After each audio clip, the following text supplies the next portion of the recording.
Muy buenos días. Vamos a dar inicio al curso, continuación del día de ayer, de cierre fiscal 2021. Está con nosotros Fernanda también acompañándonos y en esta ocasión vamos a dar continuidad con los siguientes temas. Vamos a dar una breve introducción sobre el tema. Vamos a ver un poco de la estructura de la conciliación contable fiscal, andar un poco sobre los ingresos acumulables, las deducciones autorizadas, el resultado fiscal, el coeficiente de utilidad, CUCA y COFIN y algunas recomendaciones para llevar a cabo un cierre fiscal.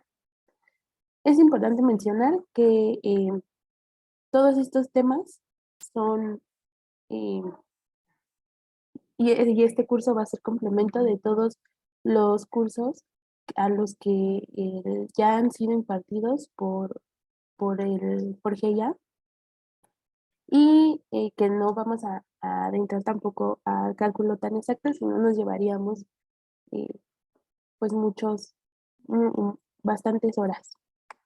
Entonces, pues comenzamos. El día de ayer veíamos con Fernanda que el cierre contable, pues en el cierre contable se obtiene el resultado del ejercicio de la compañía contable y este se deriva o se incluye en el estado de resultados de la compañía. Y pues es la diferencia entre los ingresos, costos y gastos anuales. Y ahora bien, pues vamos al cierre fiscal, en donde es lo que nos va a interesar, el cierre fiscal para determinar los impuestos a los que está sujeto y obligado a integrar la compañía. Y que bueno, pues partimos justo del resultado contable que hemos obtenido en el punto anterior o en el cierre contable y realizamos una serie de procedimientos que son consecuencias de las deducciones o los ingresos que nos indica la ley que se deben acumular. Y bueno, ¿cómo iniciamos? Es indispensable que contemos con información derivada del cierre contable, básicamente con los estados financieros básicos, también con balanzas de comprobación mensuales, auxiliares contables para ver algún detalle de algún registro, operación o cómo va a tener impacto fiscalmente algún registro contable que realicemos. También es imprescindible contar con los estados de cuenta bancarios oficiales, con los papeles de trabajo de la determinación de depreciación de activos fijos, perdón, el registro de nóminas y CFDI de sueldos y salarios pagados, comprobantes de pago de cuotas al IMSS, al Infonavit, así como el cálculo de los impuestos provisionales del ejercicio y algunos anteriores para tomar de referencia a algunas partidas que se hayan acumulado anteriormente o deducido y que tengan algún efecto fiscal en el siguiente. Bueno, también es importante contar con los comprobantes de pago de dichos impuestos para llevar el control y hacer los amarres correspondientes y validaciones referentes a este cierre.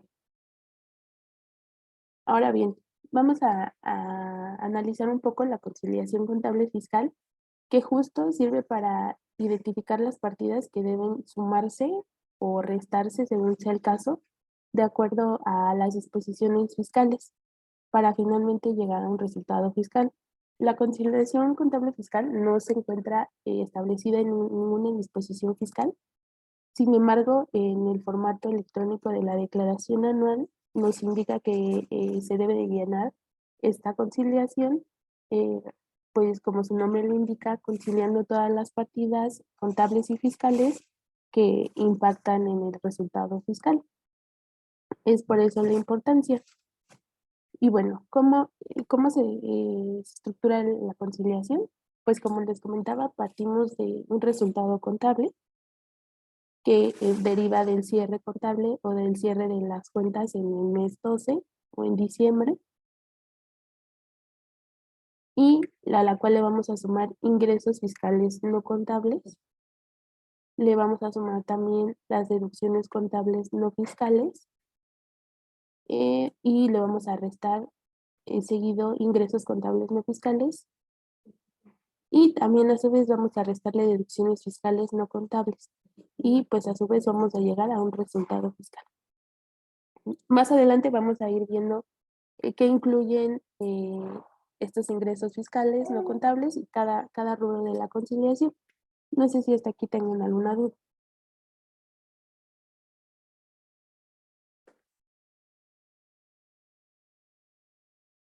Ok, bueno, pues vamos a continuar con los ingresos acumulables que nos indica la ley del ISR en su artículo 16, que las personas morales residentes en el país acumularán la totalidad de sus ingresos, no importa si son en efectivo, en bienes, en servicio, en crédito o de cualquier otro tipo que se obtengan en el ejercicio, inclusive los provenientes de sus establecimientos en el extranjero. Y nos indica que también el ajuste anual por inflación se considera un ingreso cuando este es acumulable, cuando después del cálculo resulta acumulable. Más adelante también vamos a ver eh, la mecánica del cálculo. Y que se considera un ingreso cuando es acumulable porque se dice que esto significa que es una disminución real de sus deudas. Para efectos también de la ley del ISR nos indica tres momentos en los que los ingresos pueden ser acumulados. Estos efectos también cuando es en enajenación de bienes o prestación de servicios. Y nos indica que se van a acumular cuando se expida el CFDI que ampare el precio de la contraprestación, cuando se entregue o se realice el servicio, cuando se cobre o sea exigible total o parcialmente el precio de la contraprestación pactada, aun cuando provenga de anticipos. Es decir, si emitimos algún CFDI para la autoridad en el régimen general de ley del título 2 para personas morales, vamos a acumular totalmente el ingreso, no importando si esté cobrado. También se entenderá que obtuvimos un ingreso y que lo vamos a acumular cuando ya se haya prestado un servicio o cuando se haya entregado el bien, que en el caso de la enajenación, o bien cuando se cobre, aunque no esté expedido un comprobante fiscal, si está ya efectivamente cobrado, pues se entenderá que se va a acumular este ingreso, aun cuando sea algún anticipo. Es decir, los anticipos también son acumulables para efectos de la declaración anual. También tenemos otros ingresos acumulables, como son el otorgamiento de bienes, la ganancia derivada de la venta de activos fijos, em, algún pago que se perciba por recuperación de un crédito deducido por incobrable, es decir, algún crédito que no hayamos pagado a algún proveedor y que hayamos hecho deducible mediante, bueno, y que este proveedor haya hecho deducible mediante un crédito incobrable, nosotros a su vez tendremos que acumularlo para que él haga efectiva su deducción. También las cantidades que se recuperen por seguros, fianzas, serán acumulables, tratándose de pérdidas del contribuyente. Este tiene una excepción y solamente no será acumulable cuando este pago del seguro o de la indemnización sea ocupado para comprar un bien que sustituya al que se perdió. Y si no fuera por la misma cantidad, pues solamente la diferencia es la que se va a acumular. Las cantidades también nos indican que se perciben para efectuar gastos por cuenta de terceros. Estos cuando no sean mm,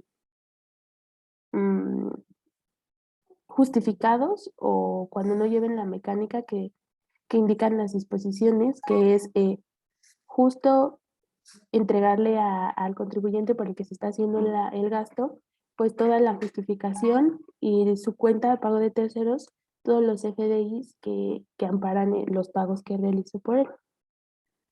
Los intereses devengados a favor y justamente pues el ajuste anual por inflación que resulte acumulable.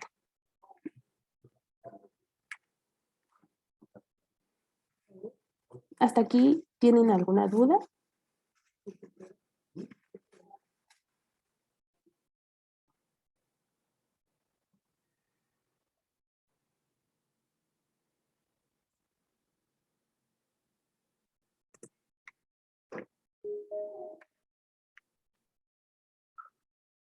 Ok, perfecto. Ahora vamos al siguiente rubro, las deducciones autorizadas. La ley en su artículo 25 nos indica varios tipos de deducciones autorizadas que podremos efectuar durante el ejercicio. Eh, la primera es las devoluciones que se reciban o los descuentos o bonificaciones que se hagan en el ejercicio.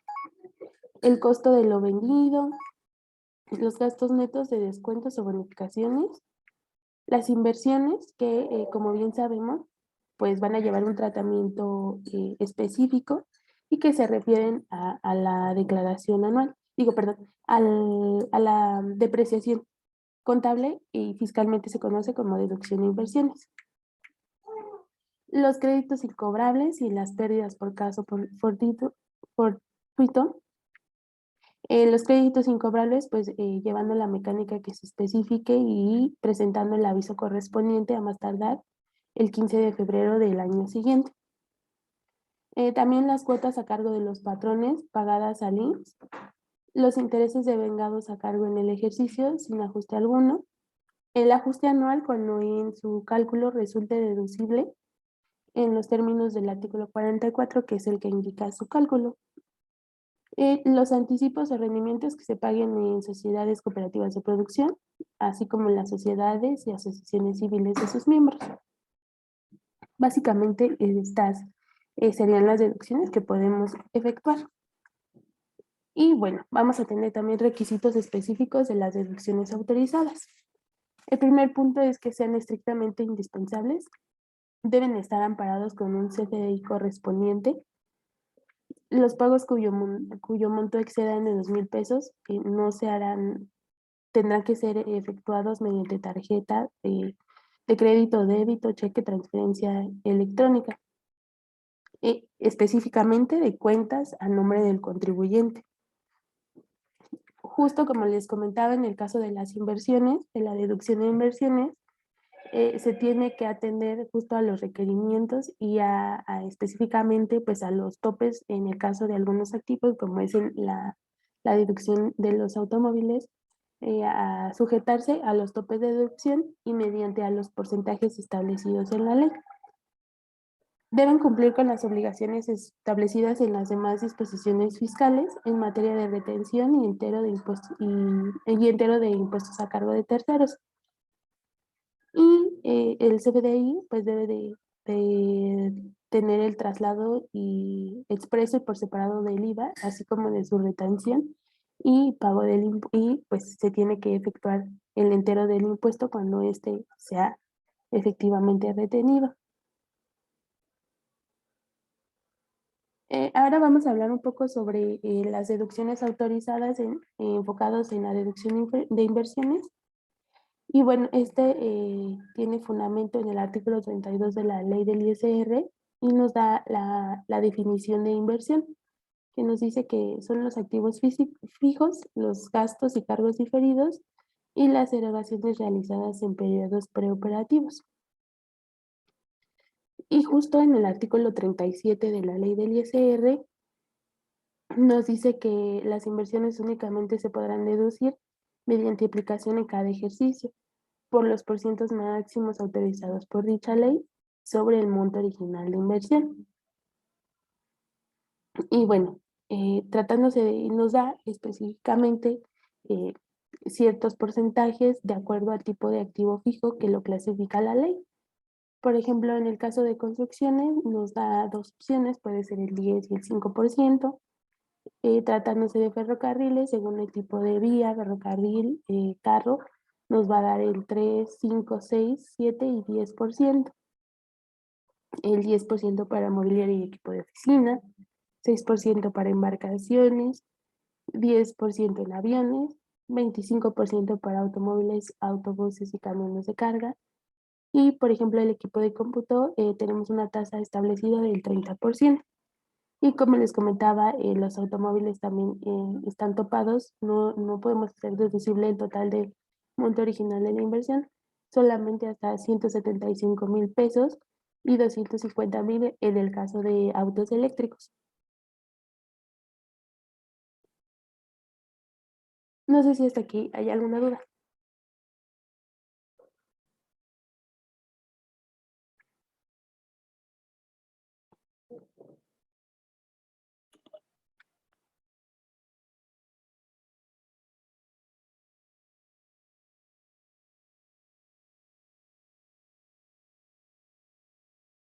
Ahora bien, también la ley nos indica que no podemos hacer deducible.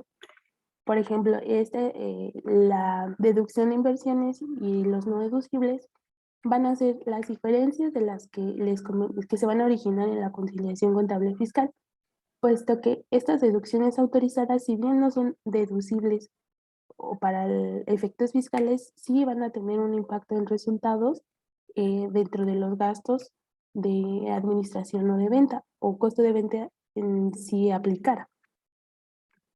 Entonces, justo estos no deducibles va a ser una deducción contable no fiscal. Entonces, bueno, tenemos no deducibles que nos indica, por ejemplo, los pagos por impuestos sobre la renta a cargo del propio contribuyente o de terceros. Es decir, a pesar de que determinamos, eh, derivado del resultado fiscal, determinamos un impuesto sobre la renta y una PTU, causados y diferidos también, a pesar de que estos se tienen que registrar contablemente, pues tienen una afectación financiera, estos no serán deducibles. Es decir, sí estarán dentro de los gastos de administración en el caso de la PTU y dentro del rubro de impuestos del ejercicio en el estado de resultados, no serán deducibles para efectos del ISR. Tampoco serán deducibles los pagos que sean ingresos exentos para el trabajador hasta por la cantidad del 53%. Mediante un cálculo en el que se determina un factor o en resumen, cuando los pagos exentos a lo que hacemos nosotros como contribuyente a nuestros trabajadores no hayan disminuido del ejercicio anterior, vamos a hacer deducible solamente el 47% de estos. Si los pagos exentos al trabajador disminuyeron respecto del ejercicio anterior, podemos hacer deducible el 53%. Solamente hasta ese tope serán deducibles. Los obsequios, atenciones y otros gastos de naturaleza análoga tampoco son deducibles. Los gastos de representación tampoco son que pudieran originarse de algunos trabajadores de la compañía tampoco son deducibles. Los viáticos o gastos de viaje solamente son deducibles cuando se destinen a hospedaje, alimentación y transporte, uso o goce temporal de automóviles y pago de kilometraje. Y esto solamente hasta 750 pesos eh, diarios. Tampoco son deducibles las reservas que se creen para indemnizaciones al personal, para pagos de antigüedad o cualquier otra de naturaleza análoga, con excepción de las que se constituyen en los términos de la ley. Es decir, hasta que estén efectivamente erogadas. Cuando creamos la reserva solamente queda a nivel de un gasto financiero, ya para impactar estados financieros, pero para efectos fiscales solamente va a ser cuando la indemnización se haga efectivamente al trabajador, cuando se presente un caso en el que sí haya que pagarla, pues la vamos a hacer deducible. Tampoco son deducibles el porcentaje equivalente al 91.5% de los consumos en restaurantes. Es decir, solamente el 8.5% eh, será deducible y estos tendrán que ser pagados mediante medios electrónicos. Aquí hay una excepción respecto a los requisitos que les indicaba en la diapositiva anterior y no van a ser deducibles si no están pagados con medios electrónicos, no importando el monto. Y tampoco son deducibles los anticipos por las adquisiciones de mercancías. Estos, a su vez, porque también contablemente los registramos en, en la parte del activo, porque representa un derecho al que tenemos, o un beneficio al que tenemos derecho eh, de exigir posteriormente para que se haga exigible, posteriormente, pues para que se nos entregue una mercancía o un bien. También las deducciones aplican en algunos casos solamente cuando están efectivamente pagadas. Las deducciones que les mencionaba no necesariamente tienen que estar efectivamente pagadas. Por ejemplo, la compra de mercancías, la prestación de algún servicio, la podemos hacer deducible, aunque esta no esté pagada. Sin embargo, también hay excepciones. Por ejemplo, bueno, no por ejemplo, eh, debemos hacer una identificación de todos los conceptos derivados de operaciones celebradas con proveedores sujetos a acumulación de ingresos con base en el flujo de efectivo. Es decir, todos aquellos contribuyentes que paguen impuestos hasta que sus ingresos están efectivamente cobrados o percibidos. Por ejemplo, esto será en el caso de las personas físicas, en el régimen de personas morales que entran en coordinados, en personas físicas y morales del régimen de las AGAPES, organismos descentralizados, los concesionarios y sociedades o asociaciones civiles. Todos estos contribuyentes, el método de su cálculo de impuestos es acumulando efectivamente sus ingresos hasta que estén cobrados. Es por eso que como deducciones solamente las vamos a realizar hasta que la persona moral que tribute en el título 2 efectivamente las pague. Y bueno, el ajuste anual por inflación. No sé si de las diapositivas anteriores haya alguna duda.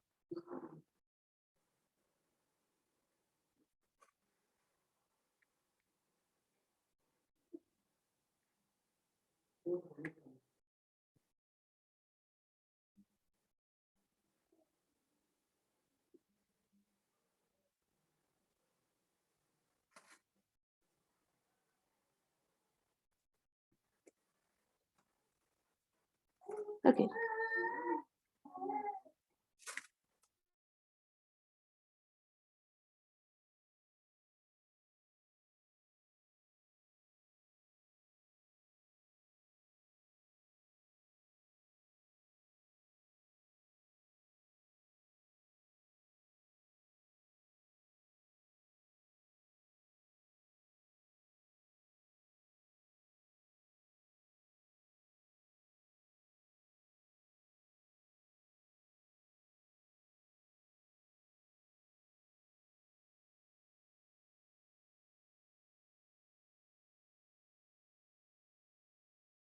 Un segundo, por favor.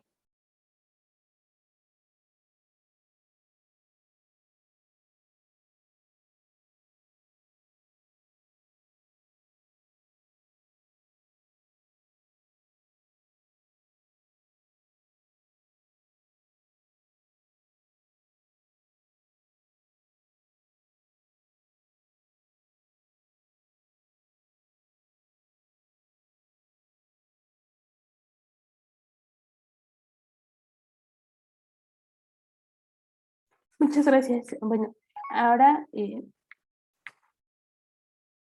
vamos a ver el ajuste anual por inflación. Y bueno, el ajuste anual por inflación, como les comentaba, está fundamentado en el artículo 44 de la ley del ISR, en donde nos establece que las personas morales deben determinar al cierre de cada ejercicio el ajuste anual por inflación. Y bueno, este cálculo es un cálculo meramente fiscal y no repercute en nada al cierre contable ni a los resultados contables de la compañía. El ajuste anual por inflación acumulable, este ajuste anual por inflación puede derivar en un ajuste anual por inflación acumulable o deducible, según el cálculo que ahorita vamos a mencionar. Es acumulable cuando o se obtiene por la disminución real de las deudas del contribuyente. Y el ajuste anual por inflación deducible es la deducción a que se tiene derecho por la disminución real de los créditos. Y todo esto se deriva, pues, dependiendo de la inflación que resulte en nuestro país. Se dice que tenemos una inflación acumulable cuando nuestras deudas se disminuyeron por efectos de la inflación, y acumulable cuando nuestros créditos, y deducible cuando nuestros créditos se vieron deducibles, o tuvieron un decremento por efectos también de la inflación. Para el cálculo del ajuste anual por inflación vamos a necesitar dos conceptos, que es el de créditos y el de deudas. Y bueno, ¿qué es un crédito? Es el derecho que tiene una persona acreedora a recibir de otra deudora una cantidad en numerario. Es decir, si una transacción está pactada mediante el pago en especie, la suma no sería un crédito. Es decir, solamente lo que está pactado en efectivo. En especie, pago en especie, no repercute para este cálculo. Y las deudas nos indica la ley que son cuentas que representan una obligación en numerario pendiente de cumplimiento, así como las derivadas de contratos de arrendamiento financiero, las aportaciones para futuros aumentos de capital y las contribuciones causadas. Y bueno, tenemos que pueden ser créditos, bancos en moneda extranjera y nacional. Por eso les comentaba que era importante contar con estados de cuenta al inicio del cierre fiscal. Tenemos también préstamos a personas físicas con actividad empresarial, a diferencia de los préstamos a personas físicas que no tienen actividad empresarial. Solamente se considerará un crédito cuando éstas sean mayores a un mes. Y bueno, los préstamos, por ejemplo, a funcionarios y empleados de las compañías no se consideran créditos. Un crédito también puede ser un saldo a favor de ISR del ejercicio y también, por supuesto, del IVA. Pueden ser también los saldos de clientes, lo que nuestros clientes nos deben o tienen pendiente de pago. Y, por supuesto, préstamos a personas morales. Las deudas se consideran que pueden ser también aportaciones para futuros aumentos de capital no pactados en asamblea. Todos aquellos que no estén protocolizados se considerarán una deuda. También se consideran las cuotas IMSS, obreras y patronales, SARE Infonavit. Los pagos mensuales de IVA también se considera una deuda. Los dividendos que hayan sido decretados y que aún no estén efectivamente pagados, los consideraremos deudas, así como nuestros saldos a proveedores y acreedores.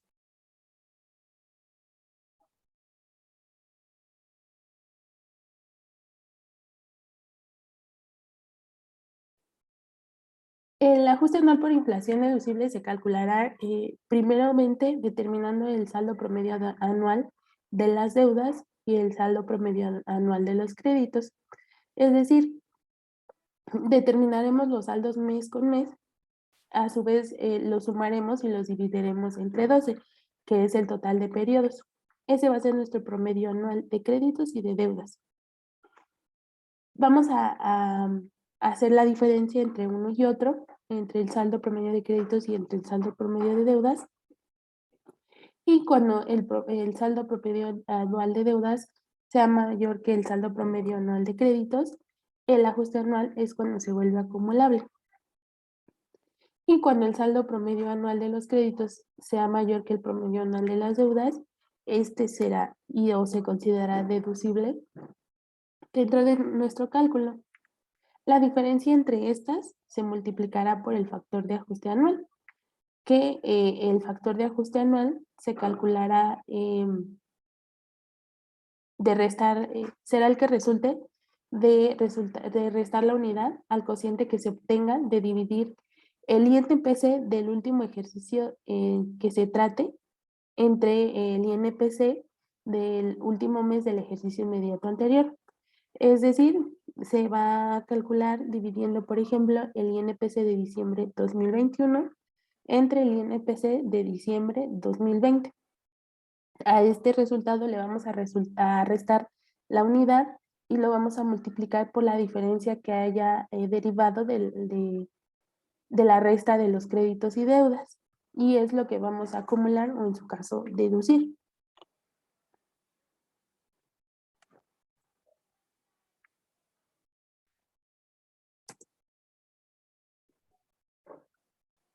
Ahora pasamos al resultado fiscal que, bueno, nos establece la ley del impuesto sobre la renta en su artículo 9.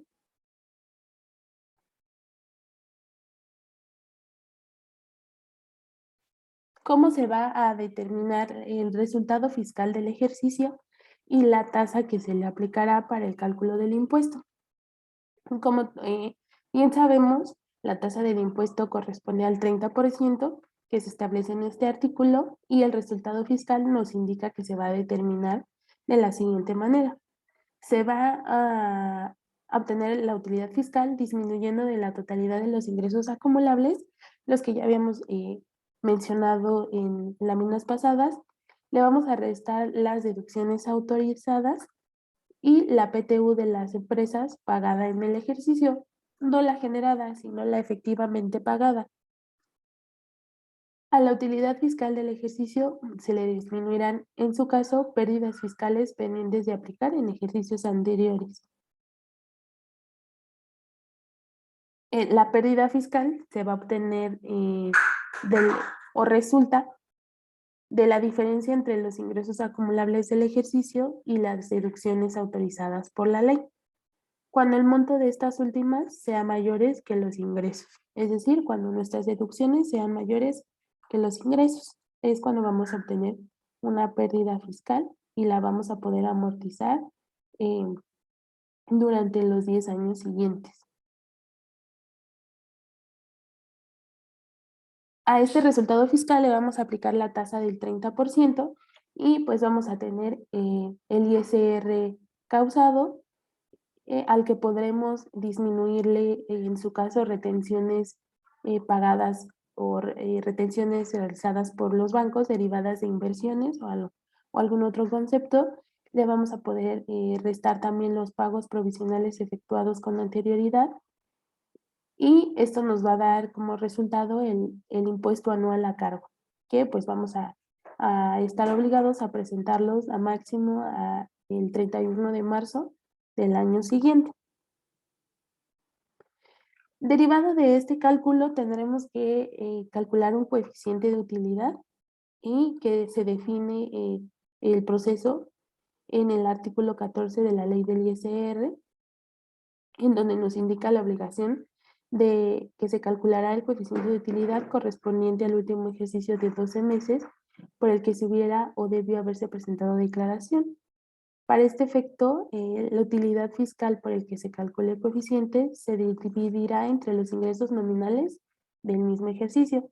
Es decir, la utilidad fiscal a la que lleguemos va a ser dividida entre los ingresos nominales. Y los ingresos nominales se definen como los ingresos acumulables menos el ajuste anual por inflación acumulable. Estos van a ser nuestros ingresos nominales y los que nos van a servir para el cálculo del coeficiente de utilidad. Este coeficiente de utilidad va a ser utilizado para el cálculo de los pagos provisionales del siguiente año, es decir, el impuesto de los pagos provisionales del 2022, por ejemplo, en este caso, van a ser determinados conforme al porcentaje de utilidad que haya derivado de nuestra declaración anual o de nuestro cálculo del ISR del 2021. También dentro de la declaración anual se tiene que, bueno, hasta aquí no sé si tengan alguna duda.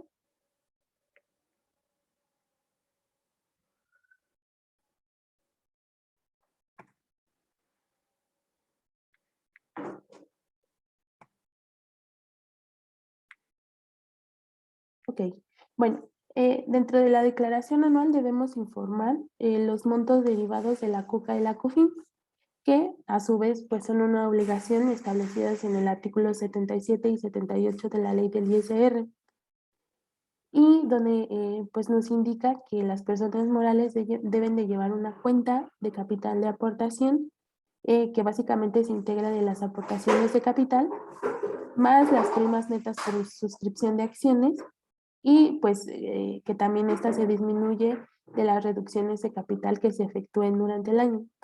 Esta cuenta se deberá actualizar por el periodo comprendido en el mes que se efectuó la última actualización hasta el mes de cierre del ejercicio en que se trate. Y por supuesto la CUFIN, que se va a derivar de la UFIN, que es la utilidad fiscal neta. Primero se determina la utilidad fiscal neta y bueno, se le va a adicionar las utilidades percibidas de otras personas morales residentes en México cuando esta persona moral sea partícipe o socio de alguna o tenga participación en alguna otra sociedad y haya percibido dividendos, estas se acumularán a lo fin y a lo fin para conformar a su vez la CUFIN y se disminuirá con el importe de los dividendos o utilidades pagados de las utilidades distribuidas. Estos conceptos formarán o conformarán a la CUFIN y esta también nos menciona la ley que deberá ser actualizada al cierre de cada ejercicio desde el mes en el que se efectuó la última actualización y hasta el último mes del ejercicio en el que se trate. Y pues estos datos se adicionarán de manera informativa junto con el coeficiente de utilidad en la declaración anual.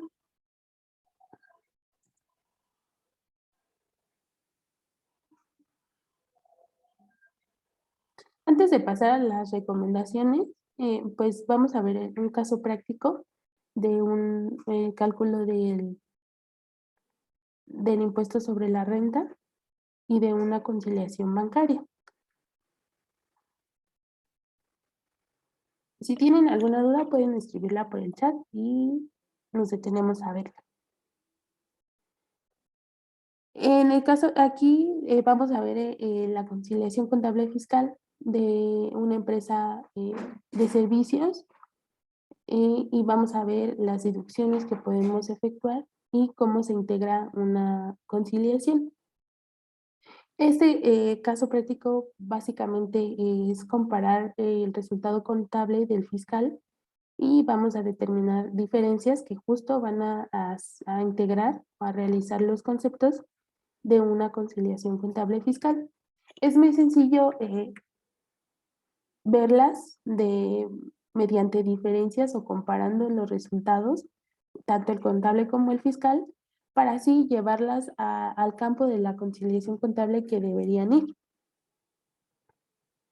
Por ejemplo, tenemos en la columna B el concepto que se va a estar analizando, acumulando o deduciendo en su caso.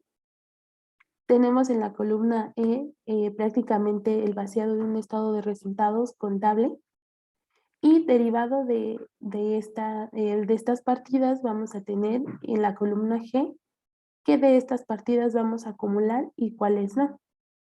Y en la columna I vamos a tener una diferencia que se va a determinar pues aplicando las disposiciones fiscales. Vamos a dividirla en ingresos y en deducciones. Entonces comenzamos por el rubro de ingresos, por ventas o servicios, en este caso servicios, y nuestro estado de resultados nos indica que al cierre del ejercicio tenemos 12 millones de ingresos. Como bien la ley nos indica, pues todo este tipo de ingresos por servicios ya bien hayan sido cobrados o se haya emitido un CFDI o ya hayan sido realizados, pues en realidad todos van a tener un efecto fiscal en su 100%. Y bueno, pues no vamos a tener ninguna diferencia porque pues vamos a estarlos acumulando en su totalidad. Si por ejemplo hubiera alguna excepción dentro de este rubro que ya lo hayamos analizado, alguna provisión de ingresos que no cumpla con estos 3 momentos de acumulación, que es que se entregue o se realice el servicio, que se cobre o que se efectúe en CFDI, pues bueno, después de ese análisis vamos a estar restando en la parte fiscal esta cantidad y pues esa parte no la vamos a acumular. Posteriormente tenemos otro ingreso por venta de activo fijo. Como recordaremos, la ley nos indique que vamos a acumular la ganancia derivada por venta de activo fijo, la ganancia, no el precio. Contablemente, si tenemos el registro, tal vez hayamos vendido un automóvil y contablemente pues tendríamos que registrar el ingreso o la baja de este activo por 130,000 pesos. Pero el cálculo o la ganancia fiscal es diferente. Entonces, para mí, fiscalmente, mi ganancia fiscal va a ser de 111,240, por lo que solamente voy a acumular esta parte, esa ganancia. Entonces, pues voy a tener mi primera diferencia, que va a ser por 18,000 pesos, que corresponde a un ingreso fiscal no contable. Posteriormente tenemos utilidad cambiaria, que pues en su totalidad va a ser acumulada tanto o tomada como ingreso o productos financieros dentro del estado de resultados, y fiscalmente pues vamos a darle su efecto al acumularlas. Tenemos el ejemplo de otros ingresos, por ejemplo, las actualizaciones de ingreso, de impuestos, perdón, de algún impuesto que hayamos solicitado en devolución y que nos hayan devuelto, y junto con pues sus actualizaciones. Las actualizaciones no van a ser afectas al pago del impuesto. También puede ser derivado de alguna compensación. Vamos a actualizar también el impuesto para hacer la compensación de impuestos contra algún otro impuesto a cargo, y va a haber justo una parte actualizada de este impuesto, y pues esta no lo vamos a estar considerando para efectos fiscales. Solamente va a ser un ingreso contable no fiscal.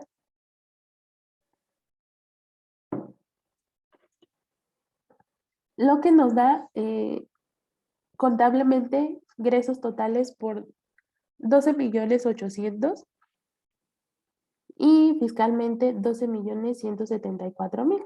Tenemos una diferencia que vamos a estar ahorita analizando en la conciliación contable fiscal por 651,000 pesos. Pasamos a la parte de los gastos o de las deducciones, y tenemos devoluciones y descuentos o bonificaciones. Estos no van a tener ningún efecto o ninguna diferencia, porque pues corresponden a gastos.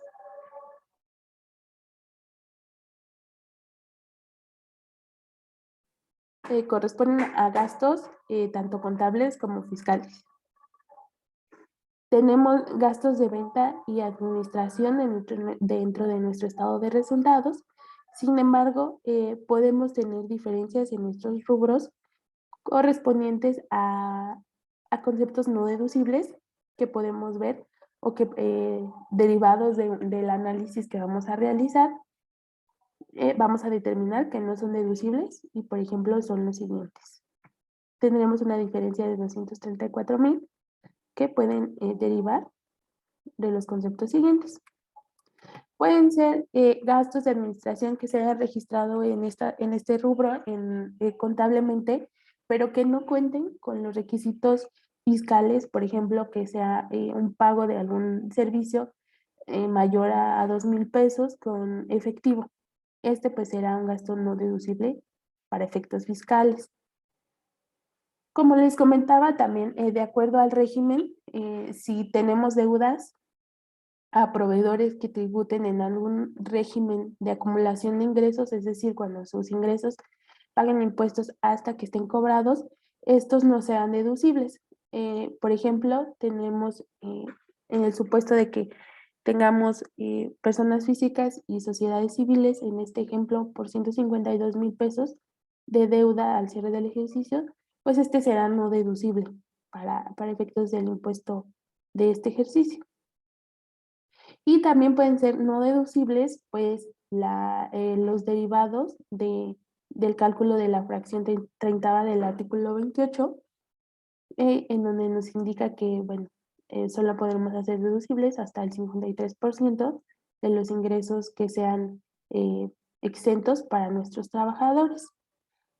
También tenemos multas o actualizaciones de impuestos por pagar, que también es un gasto no deducible, y que no, que pudieran estar registrados dentro de nuestros gastos de administración o de venta. nosotros para efectos del cálculo del ISR, pues los tendremos que hacer no deducibles. Entonces, pues ahí tenemos una diferencia contable no fiscal.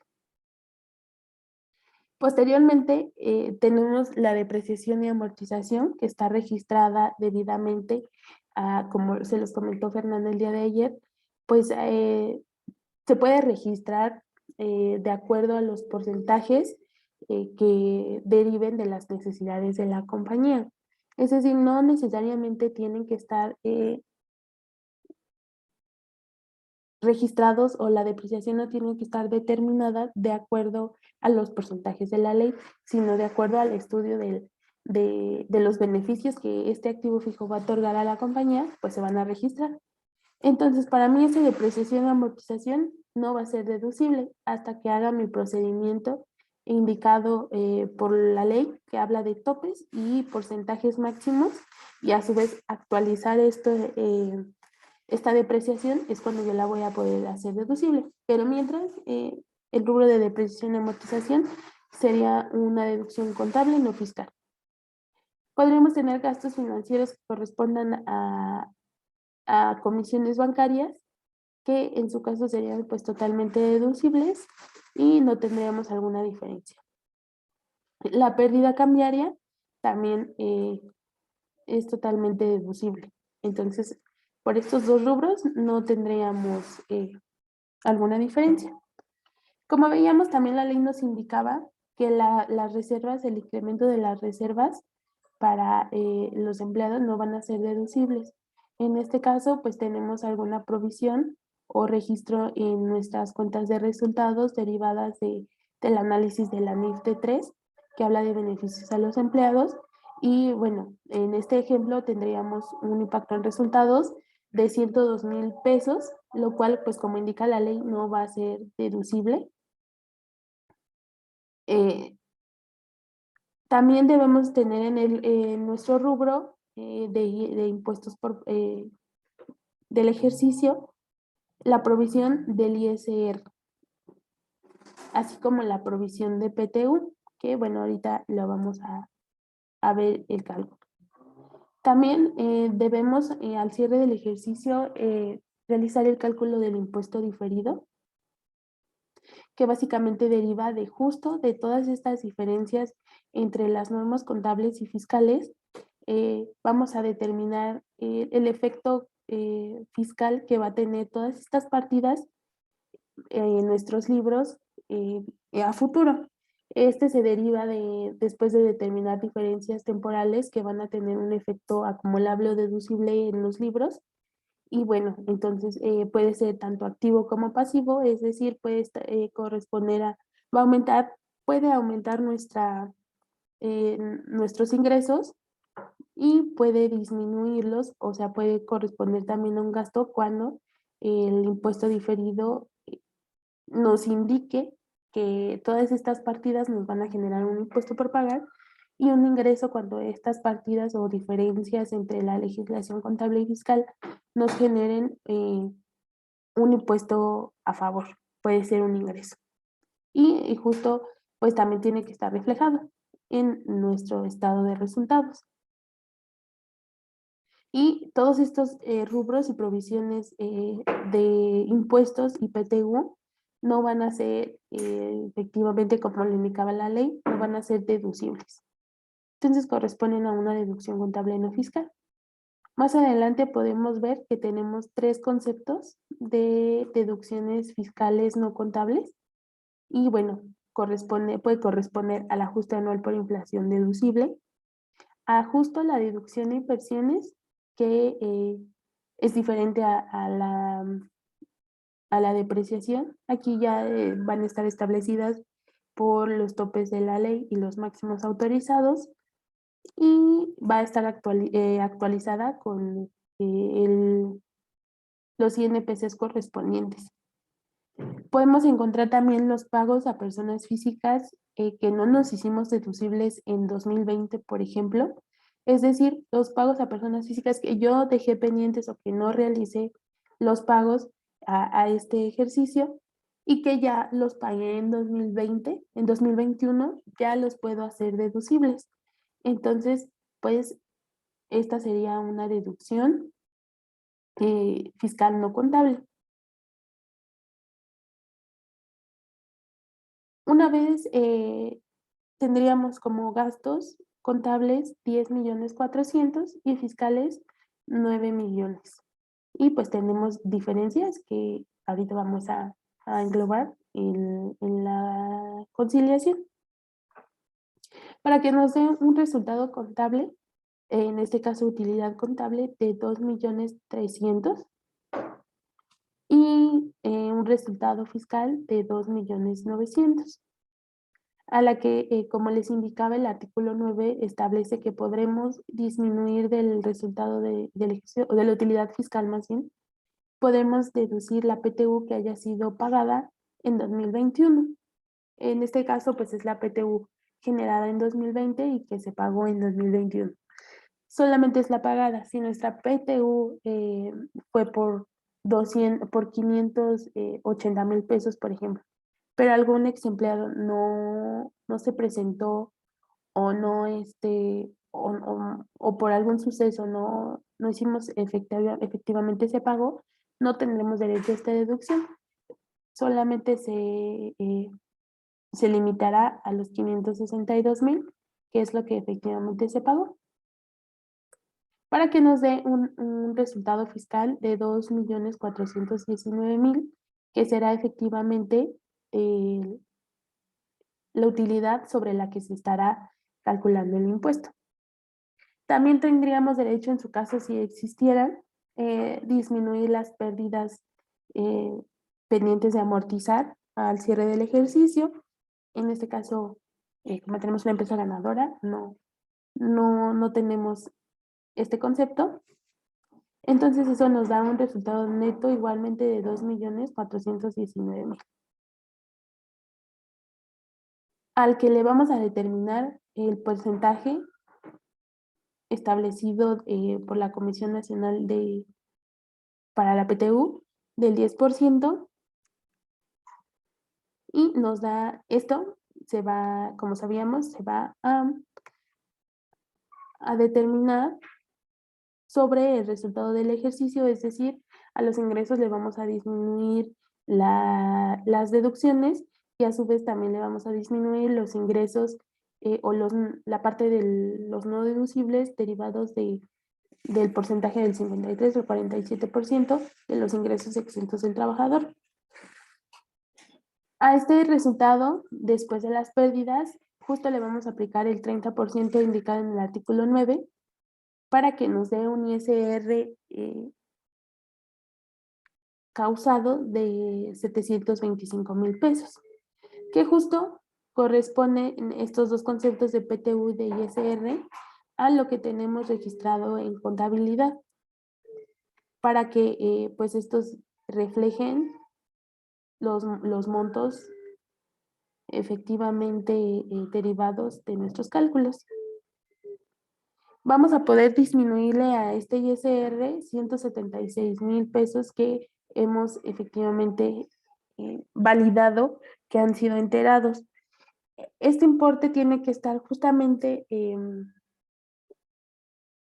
pues tenemos que cerciorarnos efectivamente de que estén efectivamente pagados. ¿Y cómo lo vamos a hacer? Pues vamos a llevar algún control, algún extracto de obligaciones que nos indique pues el control de todas las contribuciones o el pago de las obligaciones que realizamos mes a mes, así abarrándolo con los pagos que hayan sido efectuados, pues para efectos de no estarnos disminuyendo o acreditándonos algún impuesto que no hayamos presentado o bien enterado. Entonces, también podríamos disminuirle, en su caso, las retenciones de ISR bancarias. En este caso, pues no las tenemos porque tal vez no tenemos alguna cuenta de inversión o algo que las derive. Y pues esto nos estaría resultando en el ISR que se tendría que enterar a más tardar el 31 de marzo. En este ejemplo, pues corresponde a 500,000 pesos. Vamos a tener el cálculo del coeficiente de utilidad, que como les comentaba, se trata de dividir nuestra utilidad fiscal entre nuestros ingresos nominales, que como les indicaba, pues corresponden a los ingresos totalmente acumulables menos el ajuste anual por inflación acumulable, que en este caso no aplicó, ya que tuvimos un ajuste anual por inflación deducible. Haremos nuestra división de nuestros ingresos entre nuestra eh, utilidad fiscal y nos va a dar un porcentaje que es justo el coeficiente que vamos a utilizar para 2022. Podríamos hacer una comparación respecto al coeficiente del 2000 que ocupamos en 2021 y podemos observar que tenemos un aumento. Y haciendo una proyección, dividiendo los ingresos efectivamente derivados de la operación, los dividimos entre 12 y nos da un ingreso mensual. Y le aplicamos dicho coeficiente y nos va a dar por el 30% y nos estaría dando como resultado el coeficiente que aproximadamente estaríamos, el importe de ISR en pagos provisionales que aproximadamente estaríamos enterando al SAT mes con mes. No sé si aquí tengan alguna duda respecto al cálculo que acabamos de ver.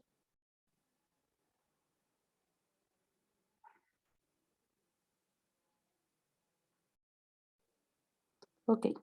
Luego, pues podemos ver que tenemos una pequeña conciliación contable fiscal, que justo como les indicaba, partimos de la utilidad contable que corresponde a 2,353,000 y ahora sí, vamos a conciliar nuestras partidas. Tenemos ingresos fiscales no contables que corresponden justamente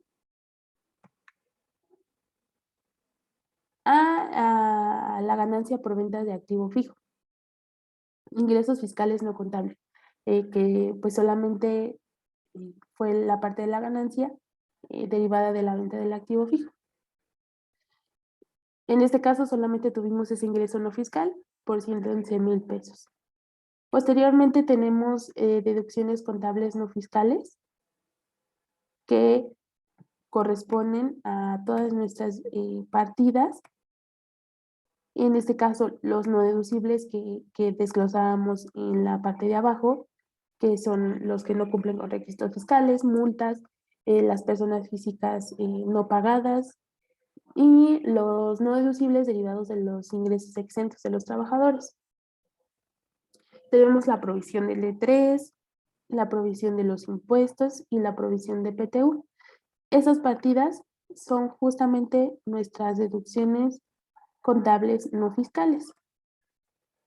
Dentro del rubro de ingresos contables no fiscales, tenemos las actualizaciones derivadas de la recuperación de saldos a favor o de las compensaciones, así como la parte contable o la ganancia contable derivada de la enajenación de los activos fijos.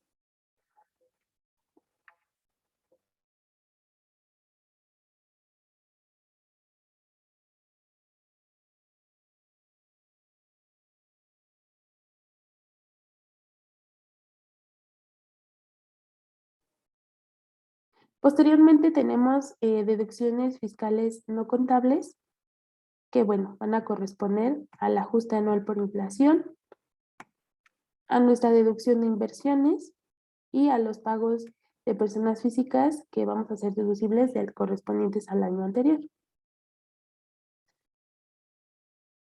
Siguiendo la fórmula presentada al inicio del curso, vamos a llegar o deberíamos llegar justo a nuestra utilidad fiscal que corresponde a 2,981,000. Obviamente antes de PTU, de disminuirle la PT. Entonces, aquí estamos cumpliendo con la estructura de la conciliación de una manera más sencilla y digerida, que justo pues podemos utilizarla para llevárnosla al formato de la declaración anual. ¿Hay alguna duda?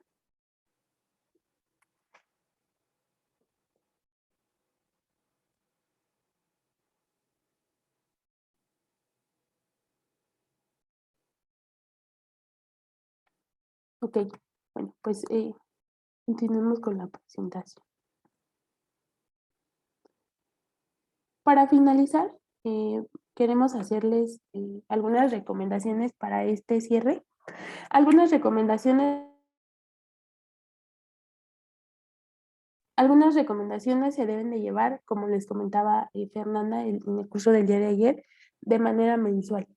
Y me atrevo a decir que son la mayoría, puesto que si llevamos un control de manera mensual, pues vamos a poder al cierre del ejercicio, pues enfocarnos realmente a temas específicos que surjan y no a corregir lo que no hicimos bien durante el ejercicio. Una de ellas es verificar la validez de comprobantes fiscales. No está de más realizar esta validación al momento de hacer el registro contable y posteriormente al cierre del ejercicio. La validez me refiero a que un comprobante no esté cancelado y a que cumpla con los requisitos fiscales. Todos esos detalles que corresponden a los requisitos que nos indica la ley de los FDIs, cerciorarnos que al momento del registro, cuando bien recibimos el servicio o la mercancía que compremos, pues esté debidamente llenado. Otro aspecto al que me refiero con comprobar la validez de los comprobantes fiscales es a realizar una validación de nuestros proveedores en las listas negras del SAT.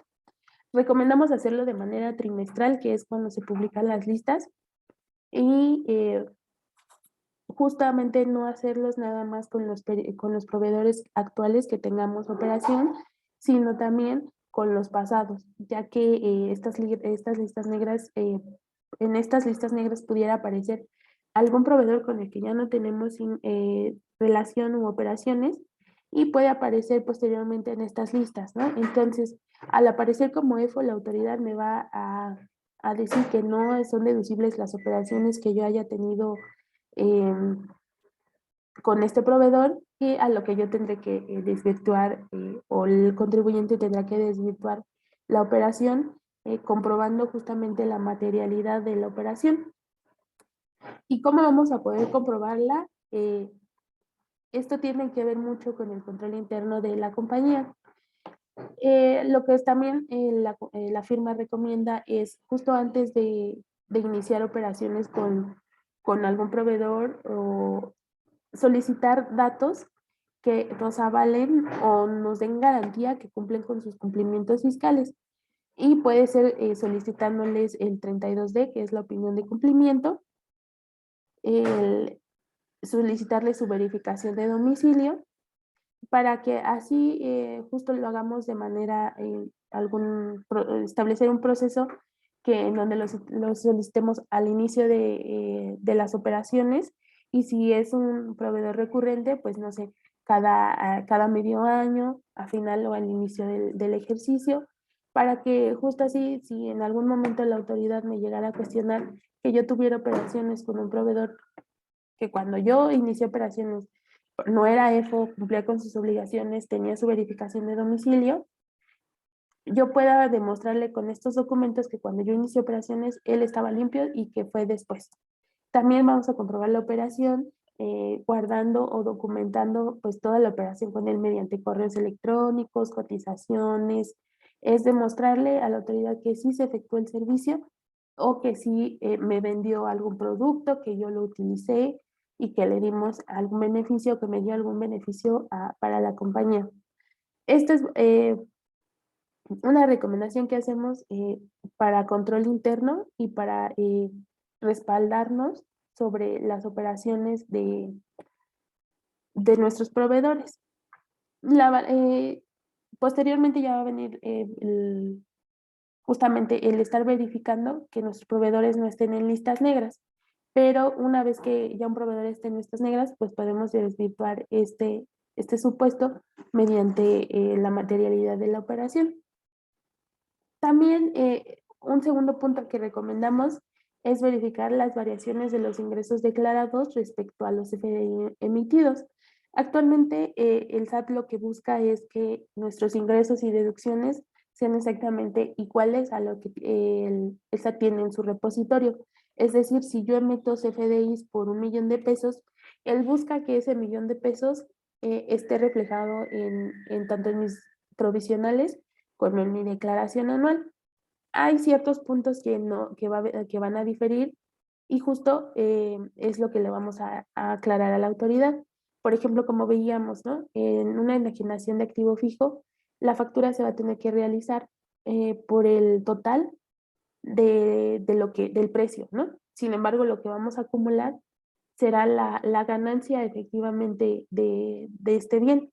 Entonces ahí va a haber una discrepancia. Entonces lo que recomendamos es hacer las conciliaciones de los ingresos o de los FDIs que están en el repositorio, para que si bien estos no deberían ser iguales, sí tengamos identificadas estas variaciones y en alguna revisión profunda podamos, pues, una revisión profunda, una revisión de gabinete, podamos esclarecer estas diferencias.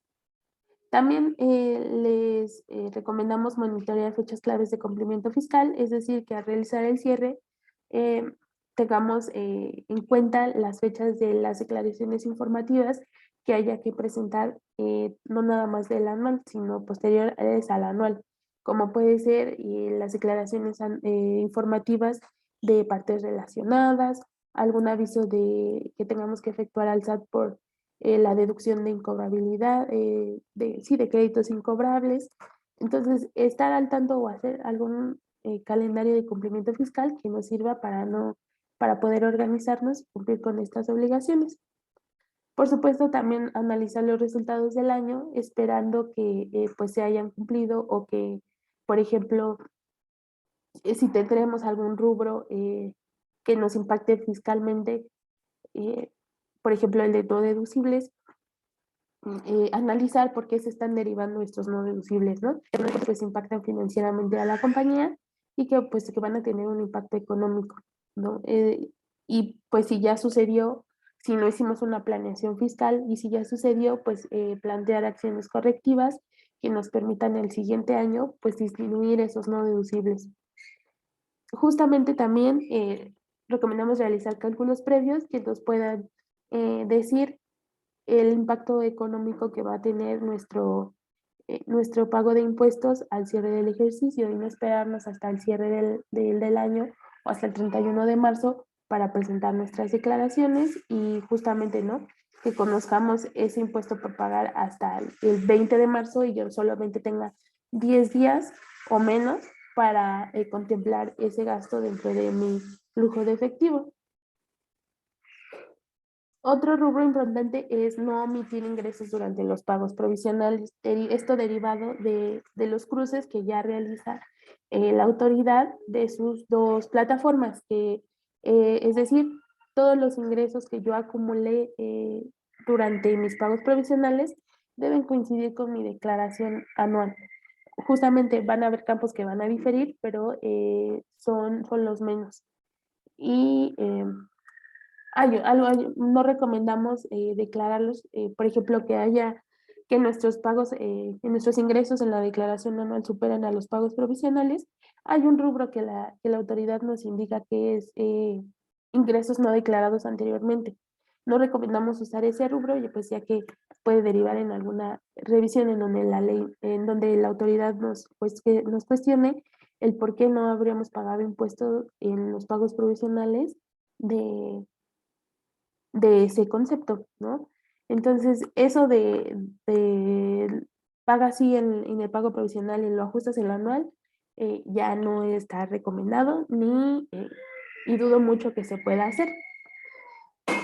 Y pues por último, comparar las retenciones enteradas contra las retenciones en CFDIs. Y todo esto derivado de las revisiones profundas en las que pues muy famosamente ya realiza el SAT, ya no como tal nos hace una auditoría, sino más bien nos invita a aclarar todas esas diferencias, ¿no? Es decir, el SAT me dice, tú tienes en mi repositorio 1 millón de retenciones por servicios profesionales y tú solamente me enteraste 900, págame la diferencia o acláramela, ¿no? Entonces, justamente es poder decirle al SAT, mira, yo no te pagué esos 100,000 pesos porque yo aún no he pagado no he pagado esos honorarios. Entonces, pues si no he pagado, aún todavía no puedo retener y mucho menos enterarte. Entonces, pues por eso, y ese pago se vio reflejado hasta el siguiente ejercicio, por ejemplo, un supuesto. Entonces, es tener bien amarrados todos esos puntos y el enfoque es principalmente a tener pues consideradas estas diferencias de todo lo que, los conceptos que nosotros incluimos en la declaración con nuestros FDIs emitidos. No sé si tengan alguna duda.